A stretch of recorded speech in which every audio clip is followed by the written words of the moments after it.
Я в Доломітах. Але давайте про все по порядку. Служба у Збройних силах України дає можливість поїхати у відпустку за кордон. Тож минулого жовтня я вирішив здійснити давню мрію та вирушив у осінні Доломіти. Та попереду мене чекали поїзд в Перемишль, електричка в Краків, автобус в Австрію та ще декілька поїздів в Італію. Навіщо стільки пересадок, спитаєте ви? А все тому, що це був єдиний варіант, який підходив мені по часу прибуття на початок мого пішого маршруту.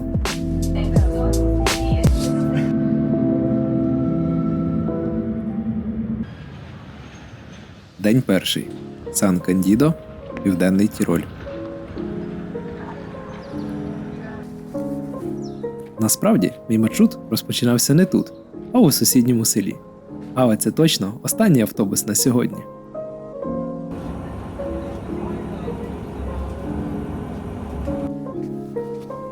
Стартував я із селища Мос через ось таку мальовничу долину.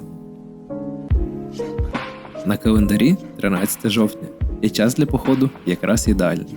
Більшість дерев вже пожовтіло, погода сонячна, а людей на маршруті практично немає. Доломіти, мабуть, один з найбільш мальовничих гірських районів в світі. Ви скажіть, як тут не зупинятися на кожному кроці і не знімати всю цю красу? Але з таким темпом я не знаю, як сьогодні встигну на своє місце ночівлі.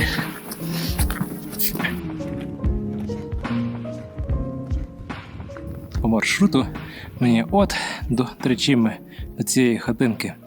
І тут є варіант піти маршрутом 102 напряму, або маршрутом 103, обходячи іншу гору і захоплюючи ще 2 хатинки по дорозі. Цим маршрутом я і піду.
Цей підйом мене, звісно, тотально вимочив.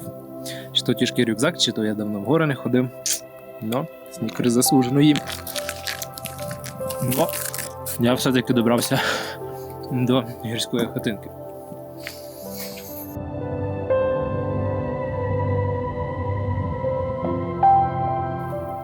І для більшості туристів в таких от гірських хатинках є спеціальні зимові кімнати.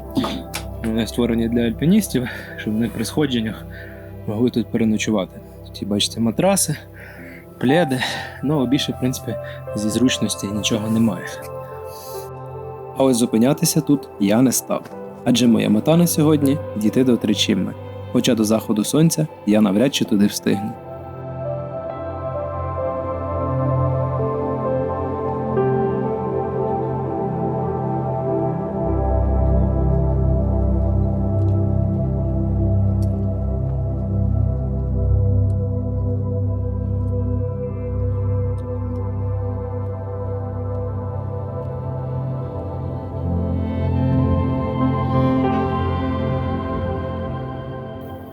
Я добрався на перевал, сонце вже зайшло, на вершинах немає світла, але ще чуть-чуть заходу сонця є. Вон Тричими, куди я збираюся йти. Так що мене ще чекає довгенька дорога.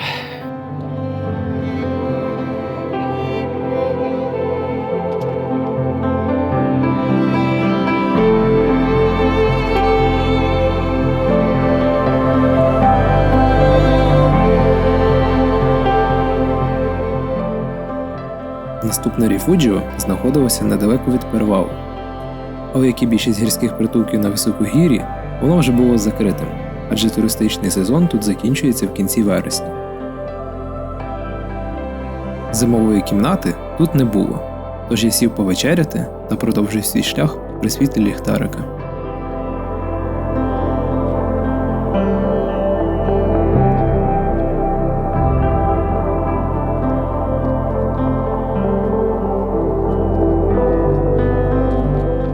Стежка повз озера до притулку Тричімми, насправді не така вже й стрьомна вночі. Вона широка, тут є маркування 101. Хоча казали люди, що є трішки снігу, але десь він збоку. Може мене ще це застане, побачимо. Поки що виглядає дуже навіть і нічого.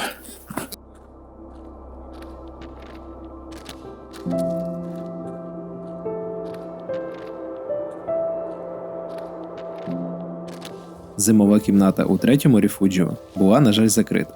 Та у мене був запасний варіант неподалік. Там я і зупинився на ночівлю.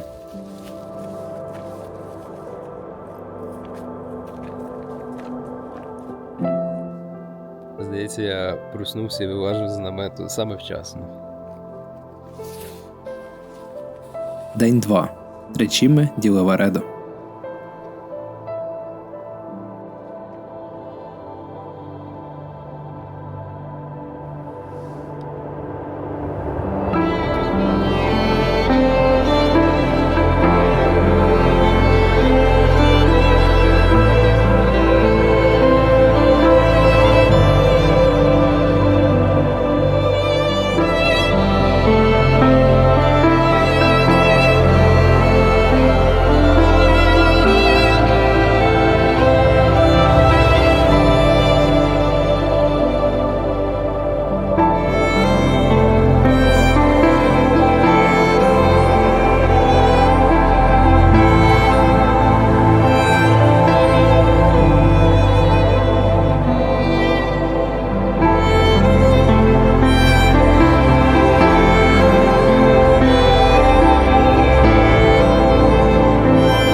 Після таких красивих ранішніх польотів саме час трішки почилити та насолодитись цим пейзажем з рівня землі. Тож, оголошується перерва на чай.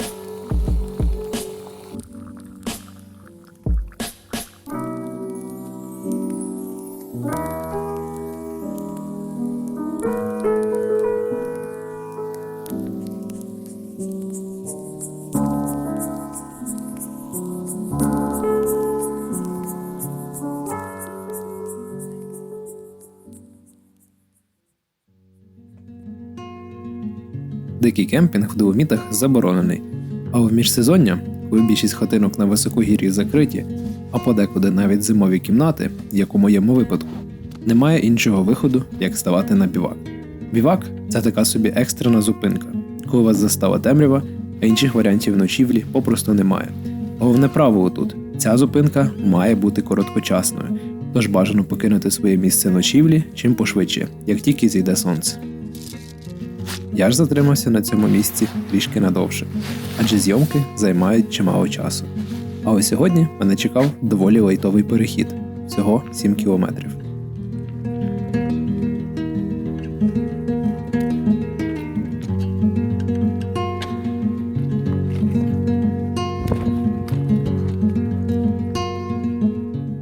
Навіть вдень людей тут було небагато.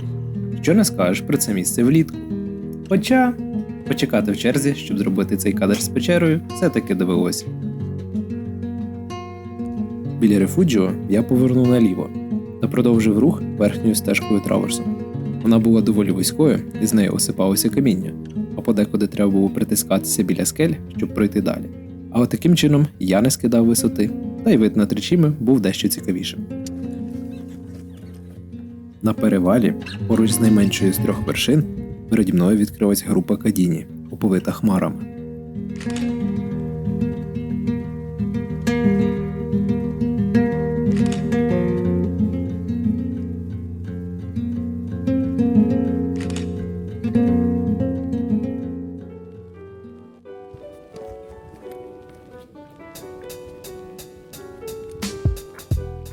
Набравши хорошого темпу, я швидко дійшов до Ріфуджіо Варедо,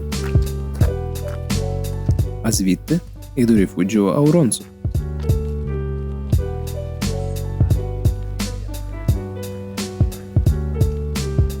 Всередині всі панорамні місця були зайняті, а оці пейзажі я і так споглядатиму ще не 1 годину. Тут я швидко підзарядив акумулятори та себе за допомогою лазаньї.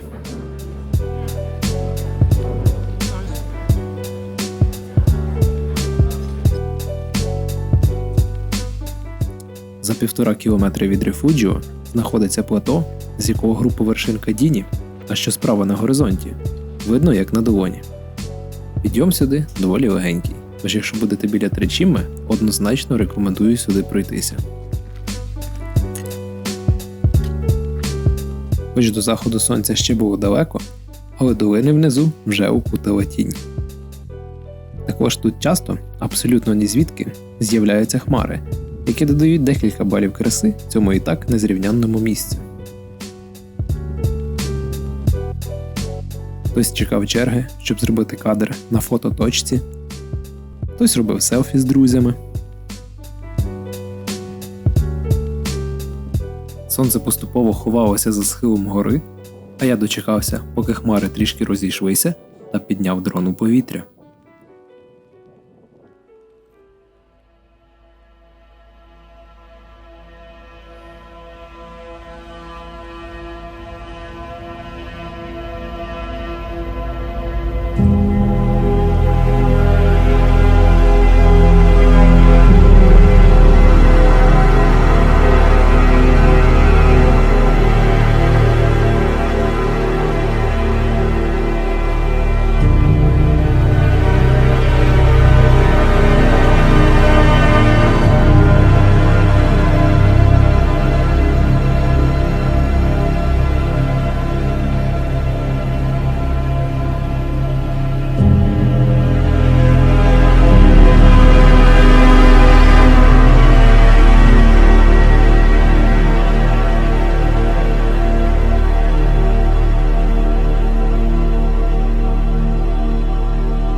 Вільних місць у Ріфуджіо не було, тож як тільки зайшло сонце, я почав розкладати свій намет. Та давайте трішки пришвидшимо цей процес та телепортнемось у наступний ранок.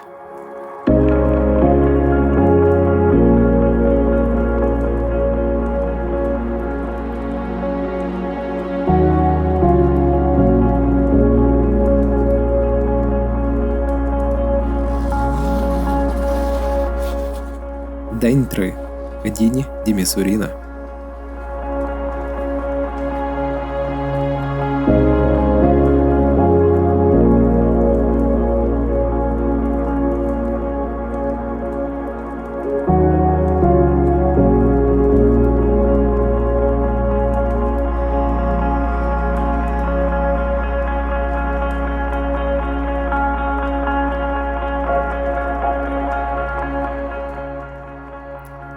Перші промені сонця вийшли з-за гір, а іній, яким все навколо покрилося за ніч, включно з моїм наметом, почав танути. Я зняв зовнішній тент, щоб не намочити все, що було всередині. А поки він підсихав, Я влаштувався комфортніше, поставив грітися воду на каву та полетів знімати ще трошки епічних кадрів з цієї локації.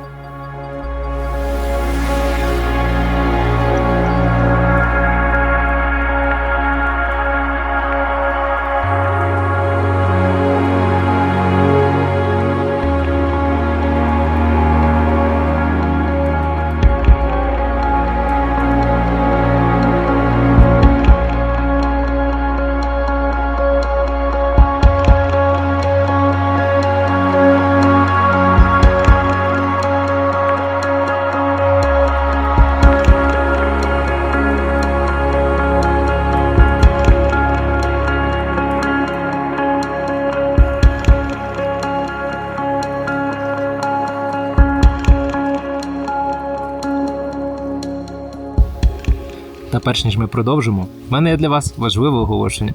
Подальший перегляд відео платний. Оплата приймається донатом на потреби мого підрозділу. Баночка в описі до відео.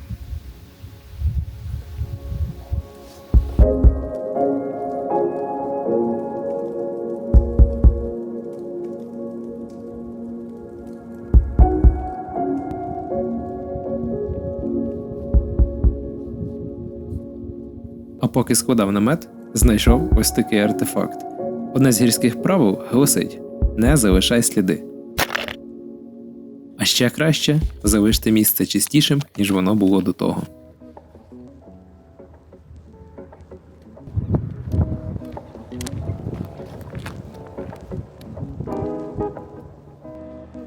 Якихось півгодини я вже на автобусній зупинці під самим Тричима, звідки, як виявилося, в жовтні вже не ходять автобуси.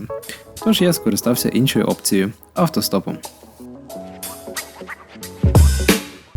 Also auf dem Hinweg zu der Waldzinnenhütte war Eis und Schnee bergab. Hoffen wir, dass dann auch ein bisschen schönes Wetter ist die nächsten Tage. Мені повезло, і перша ж машина підкинула мене на озеро Міссуріна, де в жовтні, звісно, що громадський транспорт теж не їздив. Тож, знову пальчик вгору.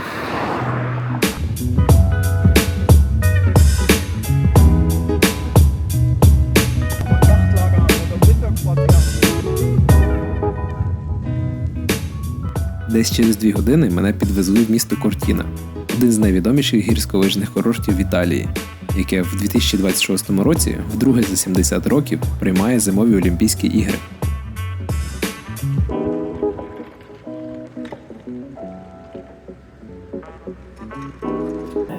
It's hard to find campings in the Dolomites. Yes, now in Cortina there's like 4 campings, but they are all closed. Yeah. And we will close on 2 of November, so...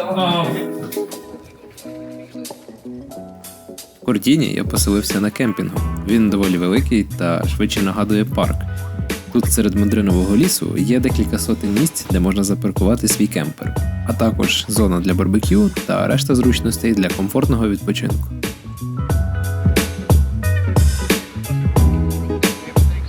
Ввечері я пішов гуляти містом та закупитися продуктами на завтра.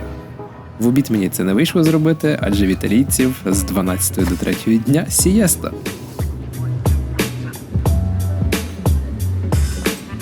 Грація. Також звідси я відправив листівку своєму другу з Мілану. Коли десь подорожуємо, робимо з ним такий обмін. А що ви привозите друзям з мандрівок? Напишіть у коментарях. А я поки ненадовго піду посплю.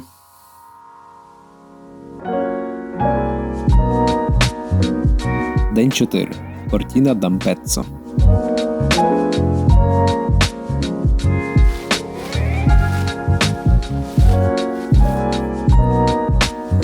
Зранку не потрібно було прокидатися ще до сходу сонця, щоб зловити якийсь красивий світанок на вершині гори. Натомість я добряче виспався та зняв вам трішки ранково-сніданкового контенту.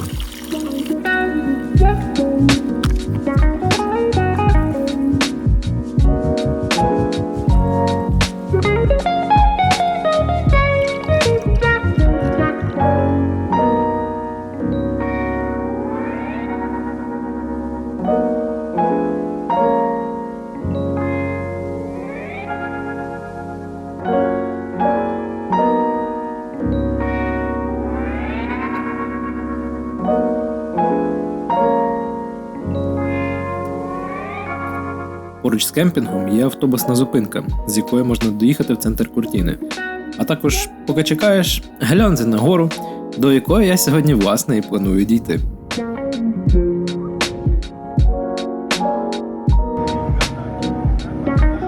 Автобус підвіз мене на інший кінець міста, звідки я планував добратися на перевал. Вгадайте як?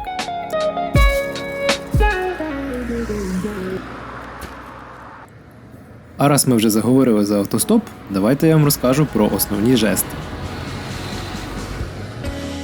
Постав лайк цьому відео. Або ж просто зупини машину, піднявши палець вгору. Вибач, не можу підібрати, машина повна. Скоро повертаю, нам не по дорозі. Їду тут по місцю, вибачай, нічим не допоможу. Ей, друже, застрибуй, поїхали далі. Hier links, da war der Haus, ne? Da ist er.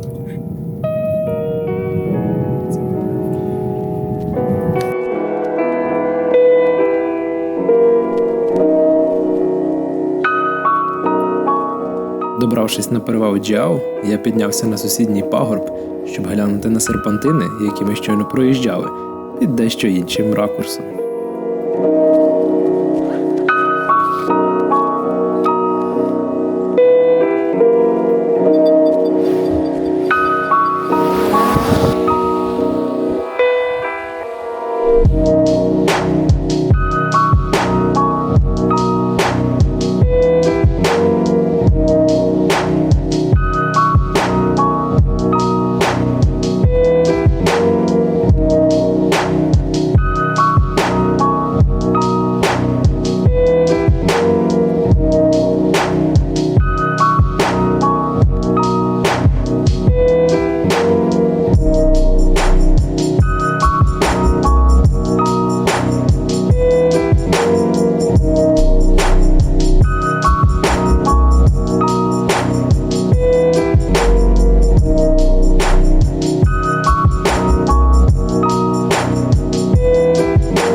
Багато разів обіцяєш, що все, треба ще кілометр пройти по стежці, більше ніяких зйомок. Ну а як тут не зупинитися і щось не познімати? На сьогодні я вставив собі за мету вийти ось на цю плоску вершину попереду, але щось мені підказувало, що до заходу сонця я знову не встигаю. Плато, на яке я піднявся, називається Мондеваль, і воно не дуже користується популярністю, мабуть, через відсутність туристичних притулків. Сюди і влітку не ходить багато людей, а дарма, бо звідси насправді відкриваються доволі епічні краєвиди.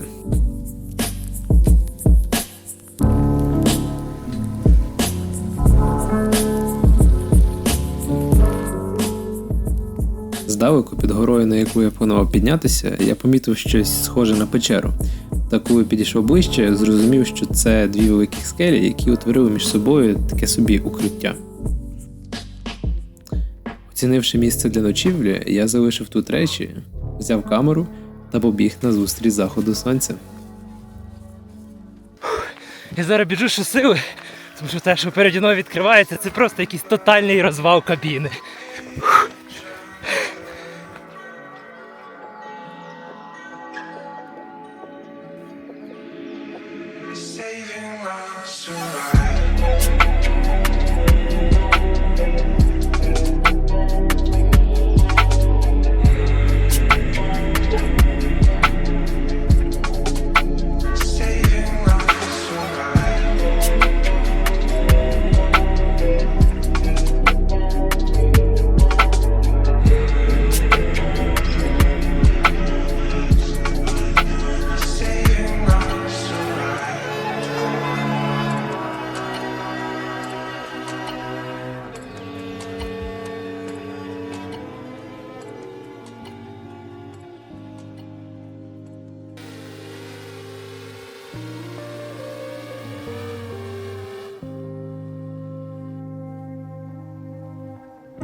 В печері було доволі затишно. Тут не задуває вітер та сухіше, ніж в долині. А ще звідси відкривається непоганий вид на Монте-Пельмо.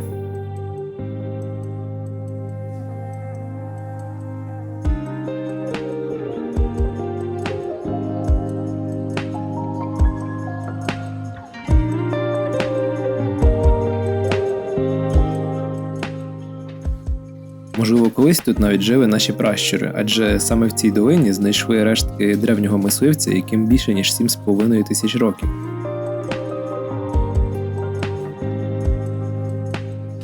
Мамонта я не вполював, але кускус з овочами та куркою теж непоганий варіант для вечері.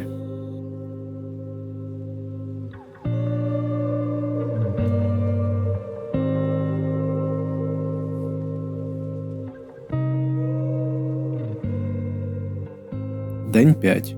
Плато Мондеваль.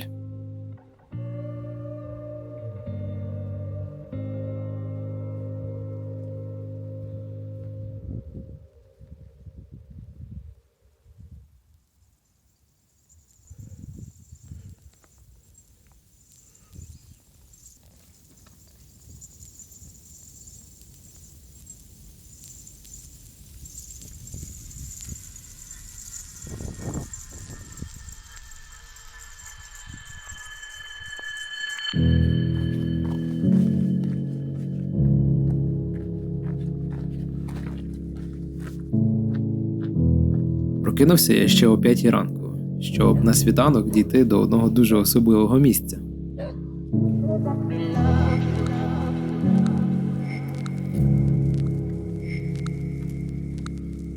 На березі вже зібралися десятки фотографів, а все заради цього моменту.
Озеро Федера оточене лісом із модрин.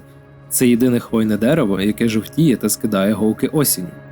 А коли сонце підсвічує їх на світанку, тут відбувається просто якась магія. В кінці відео вас ще чекає сюрприз з цією локацією, але про це трішки пізніше.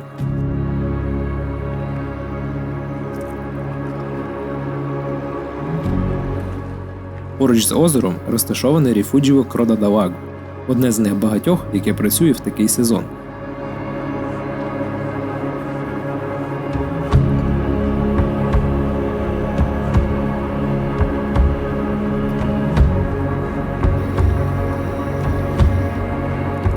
Поповнивши запаси води та кофеїну в організмі, я вирушив на наступну точку – ловити захід сонця.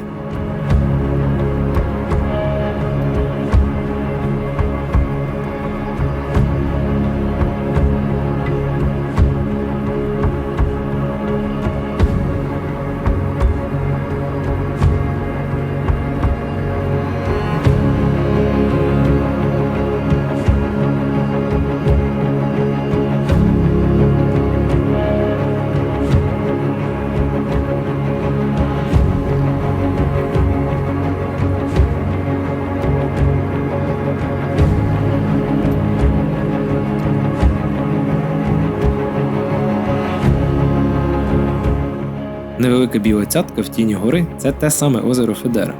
У обіді сонце ховається за хребтом Крода да Лаго, тому сюди краще приходити зранку.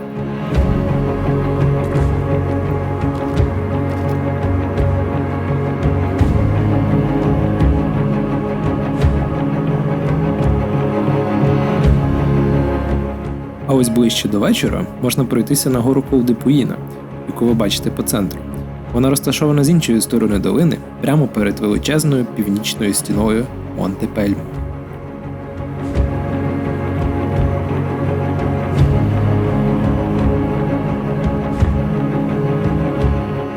Здавалося, що сонце високо, а до заходу ще далеко. Але час і відстань в горах – річ оманлива. Тому, зрозумівши, що я знову не встигаю, заховав свої речі біля цієї будки і включив режим трейл-ран на вершину.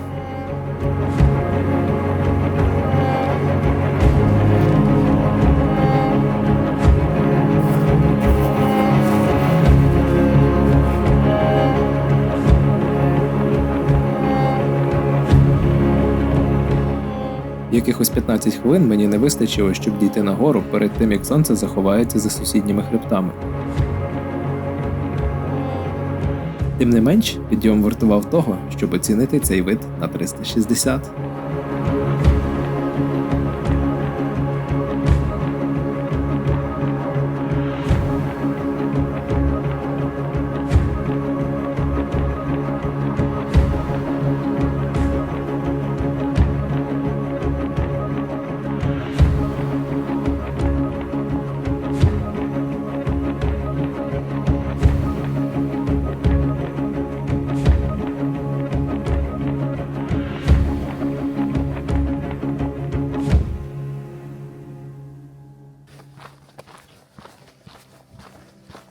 Спускатися вниз довелося уже в темряві. Взагалі, я планував залишитися на світанок в горах, але знайшов на карті кемпінг. А оскільки завтра мене чекав переїзд в іншу частину Доломіт з не дуже зрозумілою логістикою в цьому районі, тож краще стартувати одразу з долини, якомога раніше. На рецепції нікого не було, але на щастя кемпінг працював. Один з відвідувачів показав мені, що де знаходиться, та де я можу запаркувати свій намет.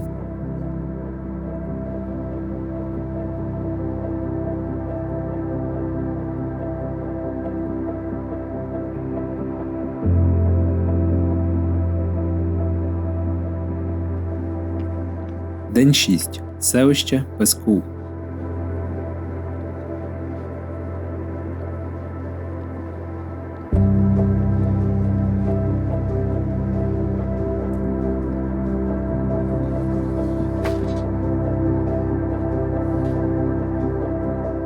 Перший автобус відправлявся о 6 ранку. Цей час якраз почав розвиднюватися, а молодий місяць сходив над Монте Пельмо. Спустився я у містечко Капрілля, звідки планував їхати у Канацей через перевал Федая. Та він був закритий через ремонтні роботи, тому автобус їхав тільки у місто Арабба.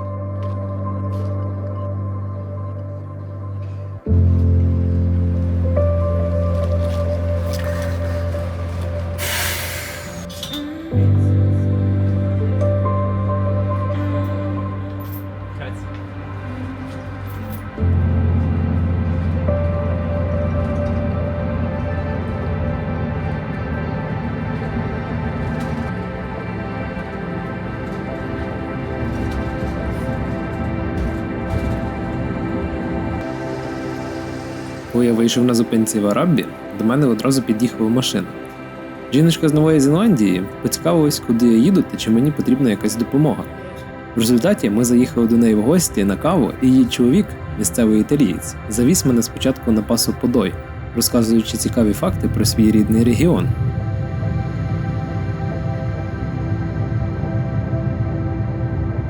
No, it's just because this side is drops and trees.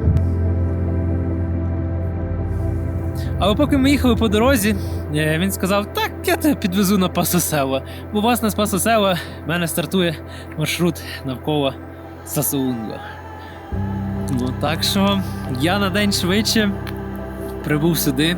Ще погода хороша, бо з понеділка вона має псуватися. От.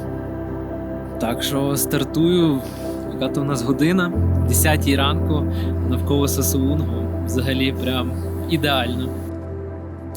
У підніжжі цієї гори розташований ще один відомий лижний регіон – Вал Гардена. Тут майже 200 км трас та понад 80 підйомників. Саму ж гору можна обійти на 360 градусів, або піднятися пішки чи на підйомнику на сідловину між двох вершин. Частина маршруту проходить по самих лижних трасах, а місцями тут можна посидіти ось на таких оглядових точках.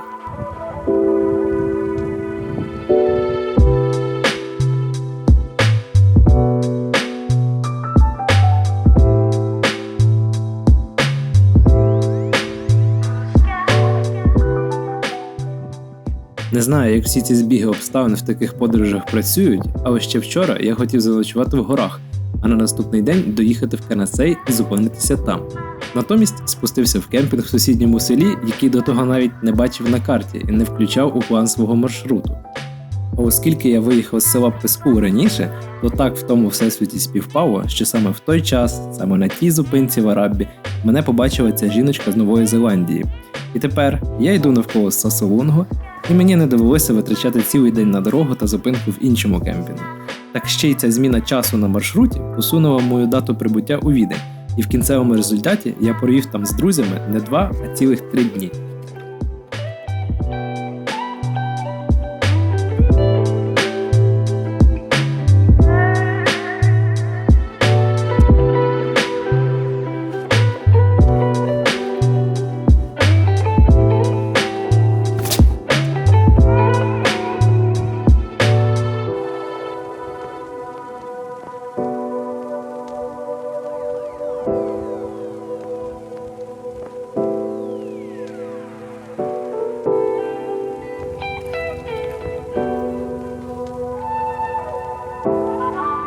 По іншу сторону схили гори вкриті модринами. Коли сонце опускається нижче над горизонтом, весь цей килим з дерев починає підсвічуватися жовто-гарячим кольором.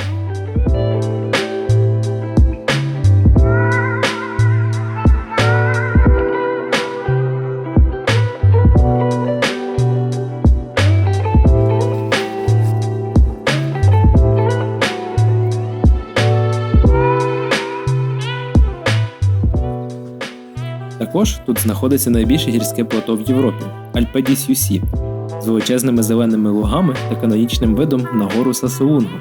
Туди я, власне, і прямую. Та дійти сюди було трішки занадто амбітною метою, тому захід сонця мене застав десь у дорозі.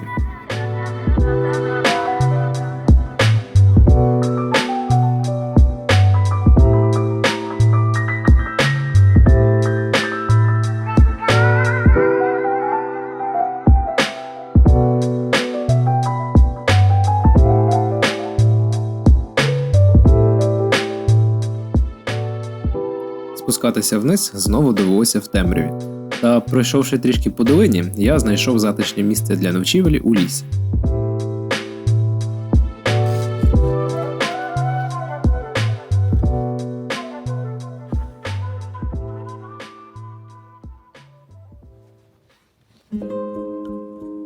День 7.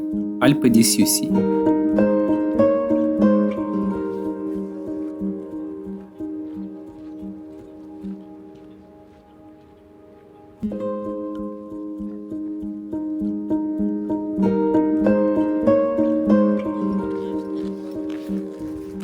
Застопивши на тачку прямо на фотоспот, і тут, звісно, вже куча фотографів. Але я вчасно на світанок.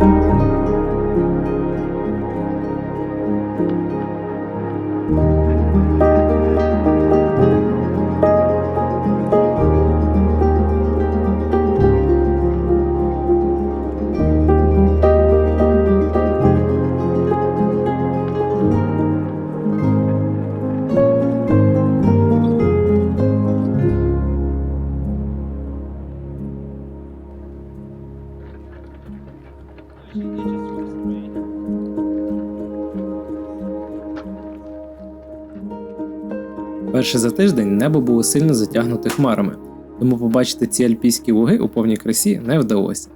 Зато, поки я літав та фотографував, познайомився з американцями.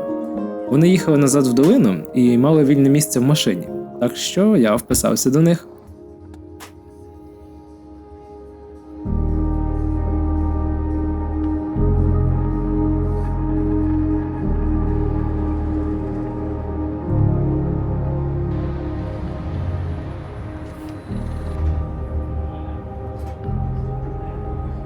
Далі ще якісь десяток кілометрів на автобусі, і я в Ортізей, центральному місті долини Вау-Гардена.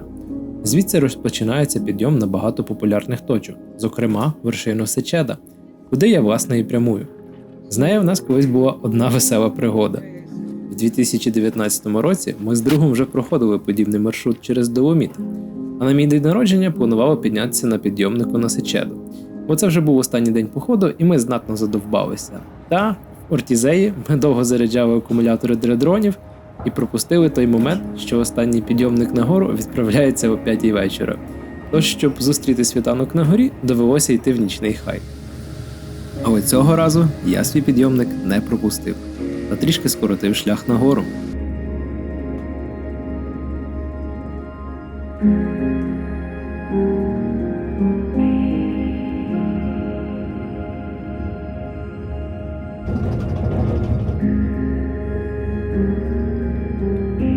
Oh yeah. Grazie.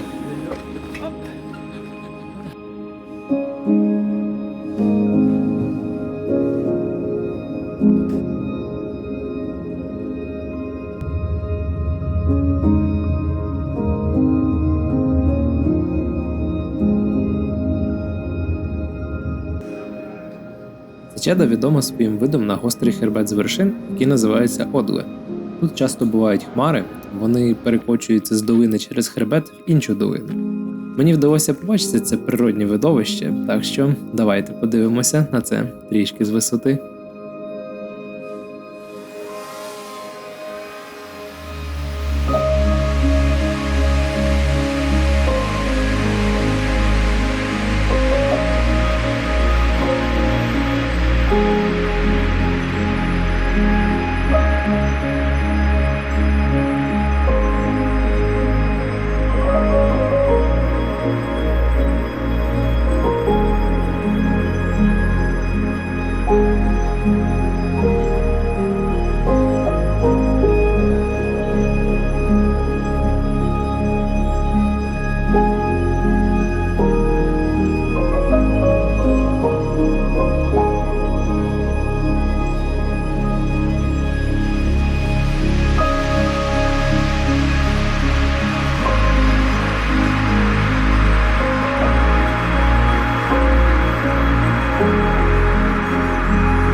День 8. Сечеда.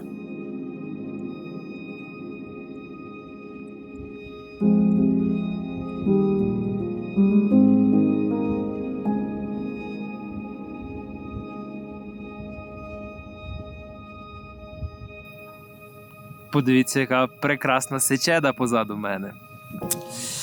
Але одного разу в Німеччині я так чекав 2 години, щоб туман розійшовся, і все-таки очікування було варте того. Так що я ще трошки почекаю, за цей час зроблю чай і побачимо, чи щось ми взагалі побачимо. Оце, щоб ви зрозуміли, наскільки зараз холодно, у мене за ніч вода, яка не була в спальному мішку, наполовину в лід перетворилась.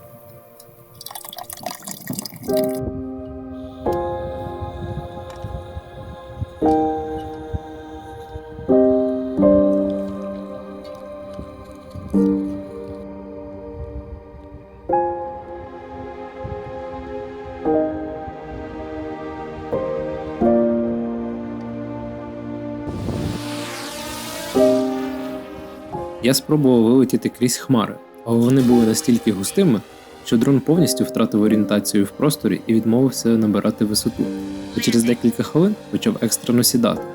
І приземлення було не дуже м'яким. На щастя, все обійшлося легеньким шоком та обледенілими пропелерами. Відігрівши акумулятори, я взлетів ще раз. Чи вдасться мені пролетіти хмари цього разу?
Густі хмари окутували ці вершини майже до обіду.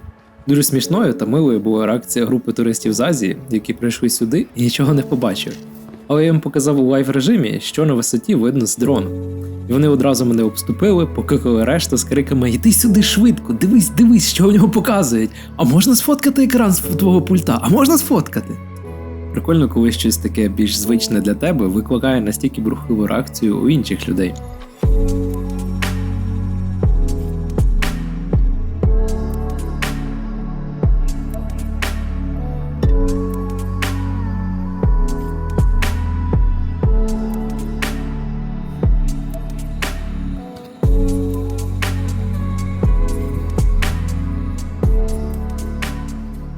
Перед фінальним ривком через хребет Одли я зупинився трішки підкріпитися, бо на сніданок в мене був тільки чай та декілька батончиків. Взагалі, в планах було спуститися із Сечеди одразу вниз, але той маршрут був закритим через ризик каменепадів, та я знав альтернативний обхід в кінці долини.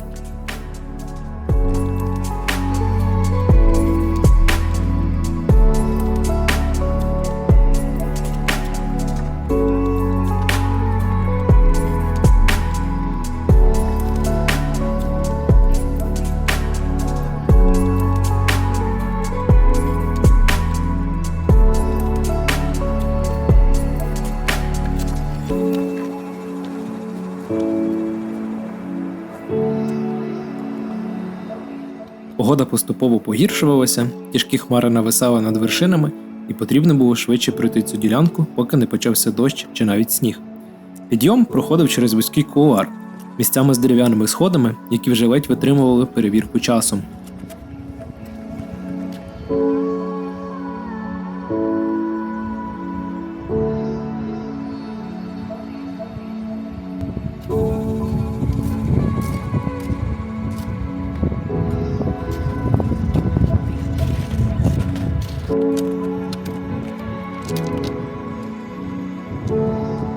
Ось що мене чекало за перевалом. Стежка десятками зигзагів різко йшла донизу. Верхня частина була повністю покрита слизьким замерзлим снігом, тому тут краще не робити невдалих кроків.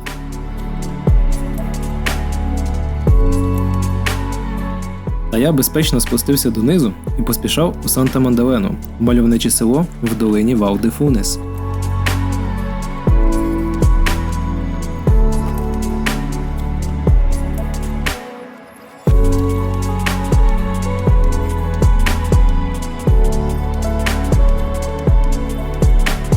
За іншої погоди тут би відкривався прекрасний краєвид на навколишні гірські хребти, але в погоди були інші плани. Почався дощ. Вже стемніло, коли я дійшов у готель, тому матиму такий незакритий гештальт – побачити долину Фунес, коли тут буде сонячно. 8-денний трек через Доломіти завершено. Позаду 80 км та відчутна втома у ногах. Зато за спиною великий багаж емоцій та вражень. Думаєте, це уже все? Пам'ятаєте, я обіцяв сюрприз під кінець відео. Так ось, хотів би вам нагадати про збір на потреби мого підрозділу. А щоб заохотити вас до донату, я розіграю ось це фото, яке зробив на озері Федера. Умови прості. Донат від 100 гривень, і через місяць з дати виходу цього відео я розіграю цей принт. Більше донатів по 100, більше шансів виграти. Посилання на банку в описі до відео. А я дякую вам за перегляд та до наступних пригод.